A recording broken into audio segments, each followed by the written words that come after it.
ஆண்டவராகிய இயேசு கிறிஸ்துவின் நாமத்திலே உங்களுக்கு கிருபையும் சமாதானமும் உண்டாவதாக.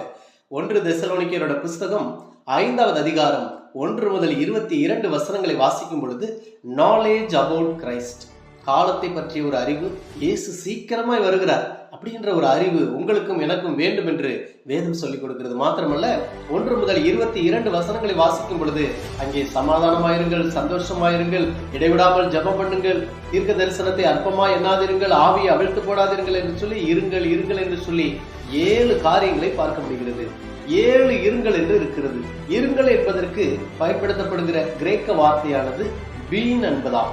பீன் என்றால் இருங்கள் என்று அர்த்தம். நாம் எப்படிப்பட்டவர்களாக இருக்க வேண்டும் என்று வேதம் சொல்லுகிறது என்றால் 7 இருங்களை குறித்து வாசிக்கிறோம். முதலாவது மேனர் ஆஃப் கிரைஸ்ட், காலத்தை பற்றிய சரியான ஒரு அறிவு உள்ளவர்களாக இருங்கள்.